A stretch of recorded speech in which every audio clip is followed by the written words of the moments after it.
غوث پاک کا جو ماننے والا ہوگا وہ پکا ایسا مضبوط ہوگا کہ پھر وہ غوث پاک کی کتابوں کو پڑھے گا تو پتہ چلے گا کہ غوث پاک کا عقیدہ کیسا تھا. غوث پاک نے رافضیوں کے ساتھ میں مناظرے کیے ہیں, رافضیوں کے ساتھ, شیعوں کے ساتھ مناظرے کیے ہیں. کبھی پڑھ کر دیکھو بصرہ کی سرزمین پر ابن جوزی نے مناظر کی حیثیت سے, کیونکہ لوگوں میں پڑھنے کا ذوق ختم ہو گیا. ابن جوزی مناظر کی حیثیت سے تھے, 3 دن تک مناظرہ چلتا ہے, کوئی رزلٹ نہیں آ رہا تھا. جو بات بولتے تھے رافضی کاٹتے تھے. غوث پاک کو پتا چلا, بغداد سے نکلے بصرہ پہنچے. ابن جوزی سے کہا کہ تم بیٹھو میں جواب دیتا ہوں. ابن جوزی سے کہا تم بیٹھو میں جواب دیتا ہوں. چند لمحوں میں رافضیوں کے چھکے چھڑا دیے. رافضی بھاگنے پر مجبور ہو گئے تھے. چند لمحوں میں چند باتیں غوث پاک نے ایسی فرمائی کہ رافضی ہار گئے. مناظرے کیے غوث پاک نے. غوث پاک کے علم کا عالم یہ تھا کہ ایک دن میں 500 استفتاء آتے تھے غوث پاک کے پاس. 500 فتاوی لکھتے تھے روزانہ, 500 رات بھر جو ہے. اور یہ بھی نہیں کہ آج آیا ہے تو 1 سال کے بعد جواب دیں گے نا.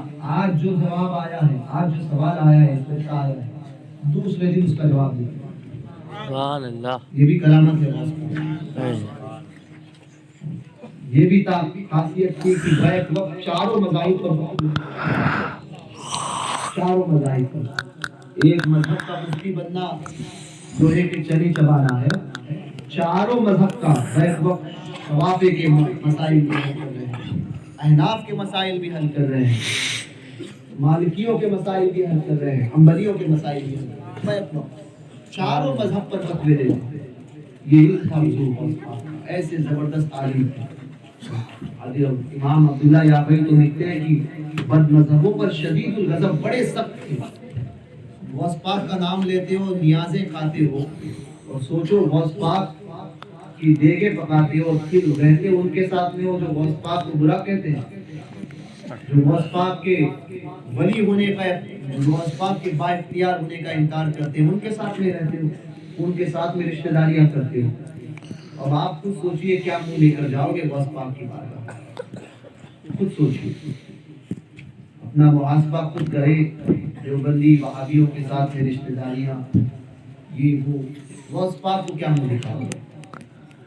کم از کم انسان کو معاملات اگر ہمارے خراب ہیں, ہم برے ہیں, ہم یہ نہیں کہتے ہم بہت اچھے ہیں, ہم بہت برے گنہگار ہیں, مگر عمل کے اندر خرابی ہو سکتی ہے, عقیدے میں خرابی نہیں. عمل میں کمی ہو سکتی ہے, عمل کی کمی کو پورا کرنے کی کوشش کرو. اگر کوئی نماز نہیں پڑھتا تو کوشش کرے پابندی سے نماز پڑھے, کیونکہ فرض ہے. کوئی برائی برے کام میں ملوث ہے تو کوشش کرے اس کو چھوڑ دے, مگر عمل کی کمی کو درگزر کیا جا سکتا ہے, عقیدے کی کمی کو درگزر نہیں کیا جا سکتا. عقیدے میں بڑے مضبوط رہو. شادیاں ہوتی ہے, لوگ بد مذہبوں کو رشتہ داری اعتبار سے برے رشتہ دار ہیں, بڑی دعوتیں دیتے ہیں, آتے ہیں, بد مذہب کھاتے ہیں. اور مجھے تو تعجب ہوتا ہے کہ سنیت کی بات کرنے والے آدمیوں کی شادیوں میں بد مذہب وہابی, دیوبندی اور ایسے سڑے ہوئے وہاں پہ ہوتے ہیں. وہابی تو پہلے ہی سڑا ہوا ہوتا ہے, جس کا چہرہ دیکھنے کے بعد میں پتہ چلتا ہے کتنا مخلوق ہے. اس کا چہرہ بتاتا ہے کہ سور سے بدتر چہرہ. ایسے بدبخت وہ چہرے والے کہ جن کے چہرے کو دیکھ لیا جائے, رات میں بچہ دیکھ لے تو پوری رات سوئے نہیں, اور انسان دیکھ کر اٹھے تو پورا دن اس کا خراب جائے, اور رات میں اگر اس کو چہرہ دیکھ کر سوئے تو پھر صبح اٹھ کر اس کا ہاضمہ خراب ہو. ایسے مکروہ چہرے ہوتے ہیں, ان کے ساتھ میں تعلقات قائم کرتے ہیں. تعجب کی بات ہے, سنیت کا دعویٰ, مسلک اعلیٰ حضرت کا دم بھرنا اور بات ہے, اور اس پر عمل کر کر دکھانا اور بات ہے. پیر صاحب آئے تو سر پہ ٹوپی, پیر صاحب گئے تو گھر پہ ٹوپی, یہ چیزیں نہیں ہوتی. عقیدہ ایسا مضبوط ہو کہ دیکھ کر لوگ کہیں کہ نہ یہ اگرچہ کمی ہے اس کے اندر کچھ دوسرے معاملات, مگر ہے ٹناٹن سوئی. ایسا عقیدہ مضبوط. یہ نہیں کہ اس کے پیچھے بھی اس کے پیچھے بھی, سمجھے. آج کل تو لہریں چلی ہیں بھیا, لوگ جاتے ہیں کسی کے بھی بیان سنتے ہیں, کوئی آئے آپ کے محلے میں, کوئی آئے ضد کر کے جاتے ہیں, نہیں ہم تو سنیں گے. تو ان لوگوں کو بھی میں کہوں گا جو ٹھیکیدار بن کر بیٹھے, سمجھے, ان لوگوں کو بھی کہوں گا دین کے ٹھیکیدار مت بنو. کوئی آئے اور آنے کے بعد میں شہر کے ماحول کو خراب کرتے ہیں, لے کر تم آتے ہو اور بولتے ہو کہ خراب ہم کرتے ہیں ماحول کو, لے کر تم آؤ, بعد میں بولتے ہو ہم ماحول کو خراب کرتے ہیں. شہروں میں لاتے ہو, شرم نہیں آتی, اور پھر لوگ اہلکار بنتے ہیں. تو اپنی اہلکار گیری اپنے گھروں میں رکھو.